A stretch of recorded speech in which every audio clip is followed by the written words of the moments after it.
Yo, what's up? It's me, GLAD here back with another video. Today I've got kind of an interesting video that I never would have thought I would make because I would have never gotten one of these masks if it wasn't for the specific circumstance that I got them under.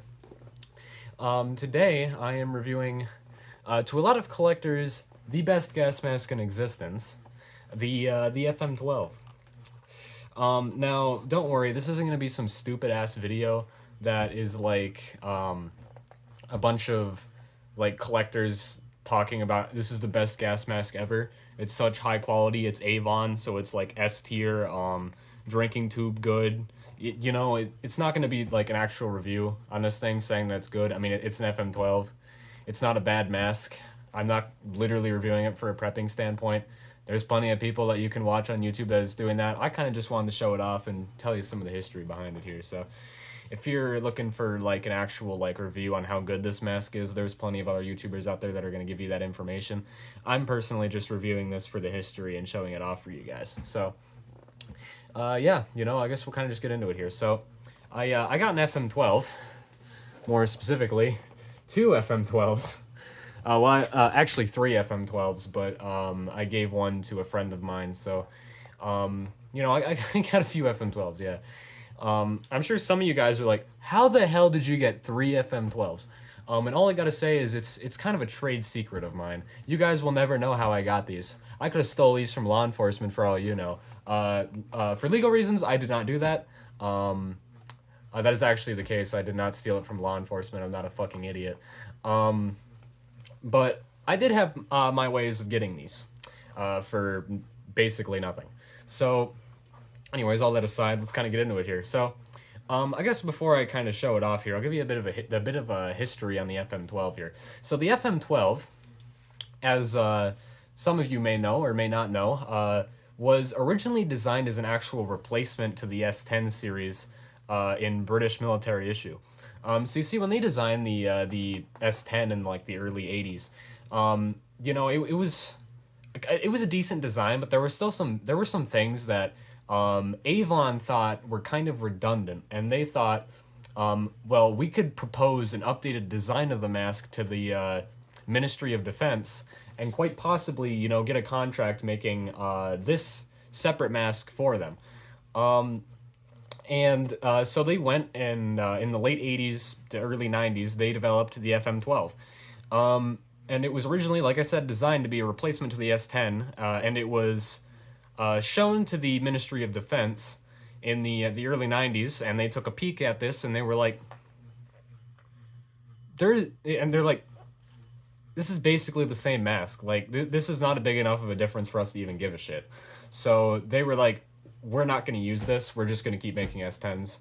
I guess, fuck off. That's kind of what they said, that they didn't really care. It wasn't big enough of a difference for them to warrant replacing the S10 with it. So Avon was like, so what are we going to do with this newly designed mask now? And then they decided, they got an idea. They're like, we could sell this to law enforcement and foreign militaries, and that's exactly what they did. In the early 90s, they secured a contract with, was it Denmark? Yeah, I think Denmark and, it was Denmark and another country, I think. I can't quite remember. But it was two different countries that they got contracts with to make FM12s for their military. And they had a different designation, I think the M93. Forgive me if I'm wrong. I'm kind of trying to remember this. But it was, I believe, two different countries that ended up adopting this, and one of them was Denmark, and they had theirs, the M93. And it's literally identical to an FM12. It's just produced for their military. And because of that, it actually doesn't have the FM12 nomenclature on the mask. On most FM12, actually basically all FM12s, on the drinking tube coupling, it says model FM12 on it.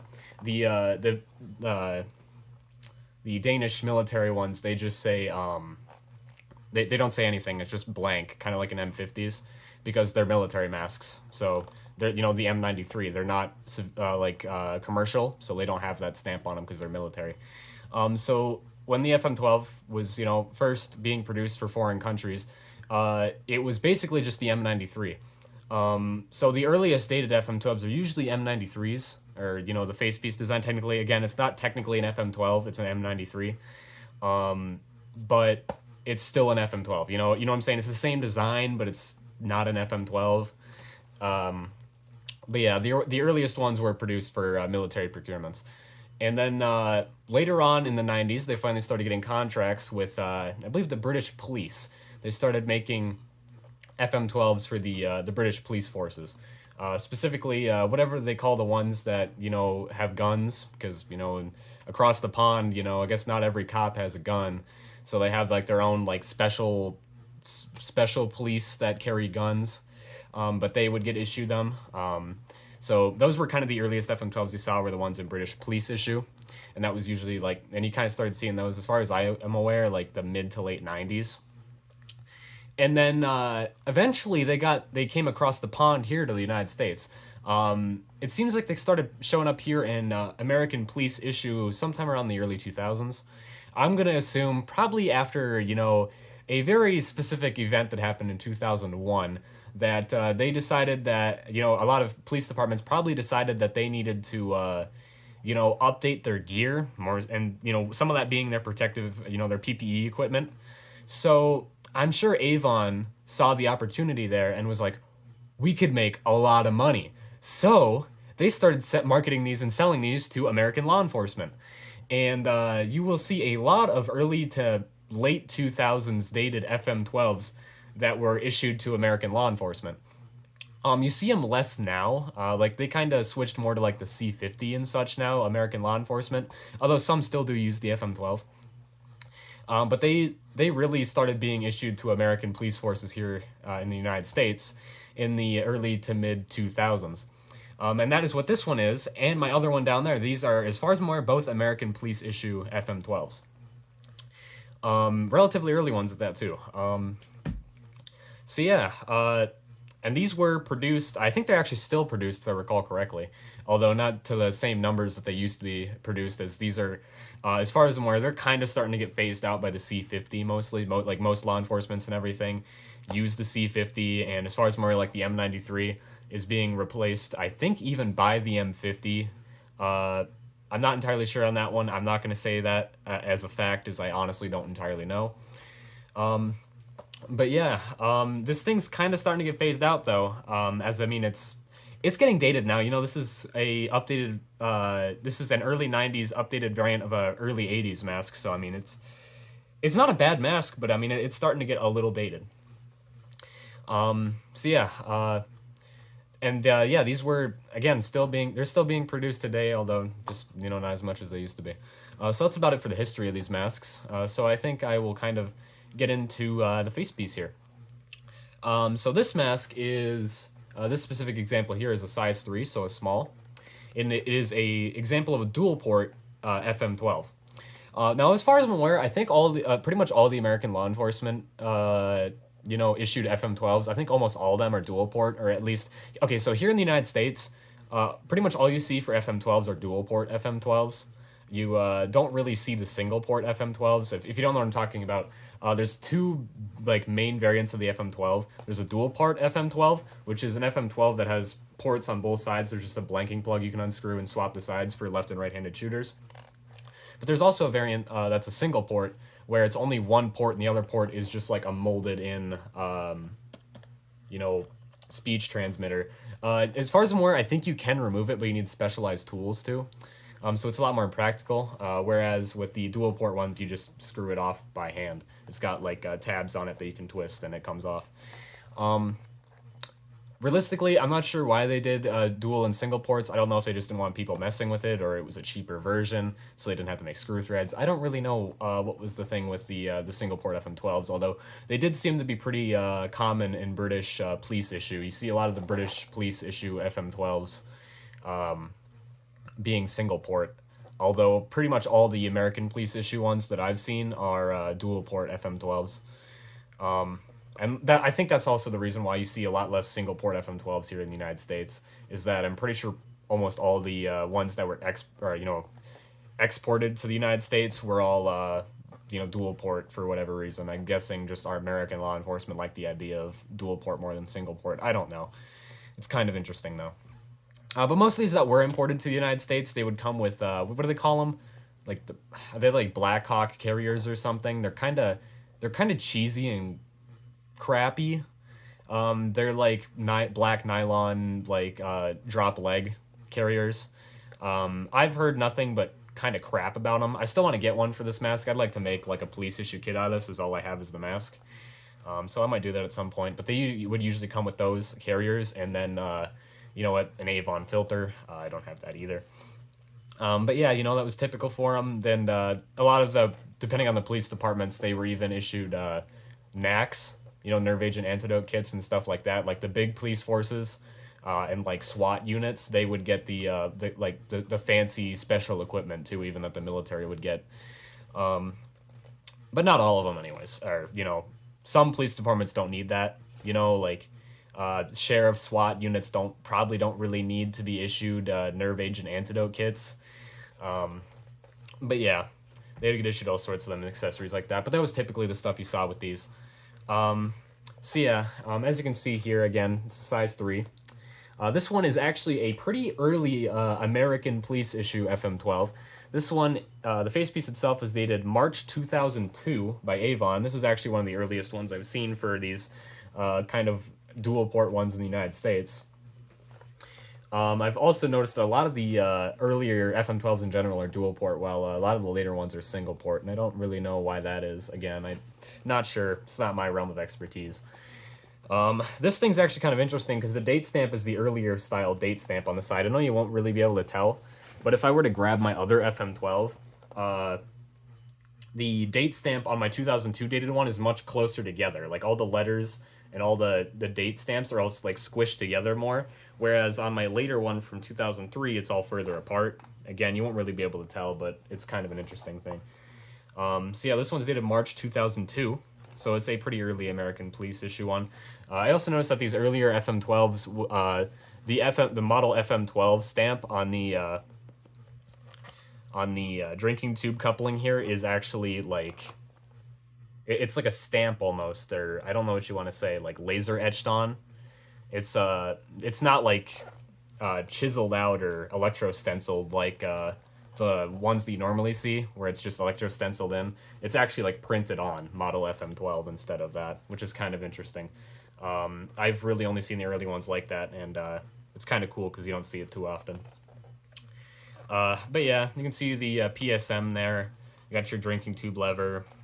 A lot of typical S10 style mask crap. Got the eye lenses. They're actually concave. They face flat towards your face. They're actually like inwards. They're bowed inwards. It's kind of interesting if you can tell. It's kind of cool. And you don't really get a fisheye effect from it. It's actually not bad. You can see the ports there on the sides, obviously. You can see the harness on this is a 6-point fabric harness instead of a 6-point rubber harness. It's actually a decent harness. It's got the quick adjust bottom straps and then the pre-adjusting straps on the rest of them, just like the M50. I really like the harness on this. It's very nice. You can see the, I guess the place where you put the drinking tube in. You can see the drinking tube itself is stupidly long, unlike the S10. I don't really know why it's that long. It seems a little bit overkill, but I mean, it's definitely like a welcome feature. I guess I can show you the interior here. So folding the harness over here, you can see the interior of the FM12. As you can see, it's got a very nice interface seal. Got the nose cup there. This is the Avon style nose cup where the air is intaked through the top of the nose cup and there's just no valve discs. Works very well. You can see the drinking tube in there, maybe. You can see it in the corner there. As you can see, it goes out into your mouth, like so, turning the knob. You can barely see it because of my crappy ass lighting. Nose cup itself is a size 2/3, which means it fits a medium and a small FM12.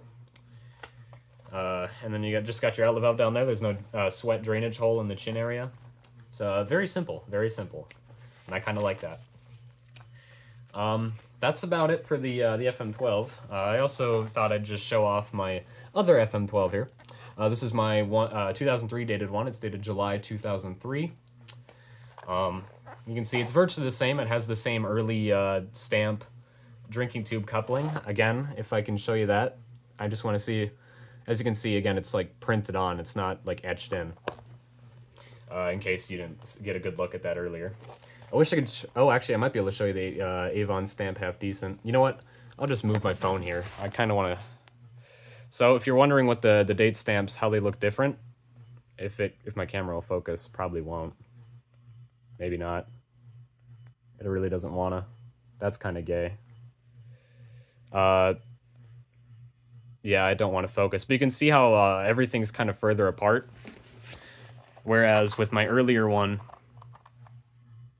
it's all squished together, as you can see. That's kind of interesting, just like date-wise. So I'll set this back up. And yeah, you can see again, it's virtually the same. Otherwise, there's no other differences between besides the date stamp on these two examples. Although this one's kind of interesting. It has a drinking tube extension installed in it. So I guess whoever had this mask needed the drinking tube to be longer. So they made like a spigot system in here where they got a bunch of extra tubing and angle tubes in here to make the drinking tube longer. Let me see if I can just like shine a light in there and you can see that. There you go. See, it's got like a spigot system. It's kind of weird. And you can turn it like that. As you can see, it goes into your mouth. It's kind of weird design, but you can see they got like an extension on it. But yeah, as you can see, you can get a better look at the interior there. So yeah, that's about it. I suppose I could throw one of them on for you real quick so you can see how, you know, what it looks like on. So I don't have this entirely adjusted to my face, but it's close enough, as you can see. It fits me not terribly. The chin area could be a little bit better, I feel. It feels maybe just a little bit too big for me. I could maybe see it breaking the seal, possibly. But as you can see, otherwise it fits me pretty well. Again, I'm a small guy, so I got a small, and it fits me perfectly. But yeah, as you can see, the PSM works pretty good. You can hear me pretty well. Breathing, well, I guess I shouldn't say anything about breathing resistance because I don't have a canister on it, but the breathing resistance isn't terrible in this mask. The secondary speech diaphragm, as far as I'm aware, works very good with comms. But yeah, that's about it. This thing's very comfortable to wear, of course, because these later Avon products from the 2000s and newer, they're really just decent masks. There really isn't a thing to complain about them. There's a reason why they're enjoyed so much, and it's because they're actually a half-decent mask. There's just like nothing to write home about. It's kind of just the gas mask for most people. So yeah, that's about it for this video. Hope you all enjoyed. Stay tuned for some more videos soon, as I do have maybe a few other masks to talk about, and I'll see y'all later.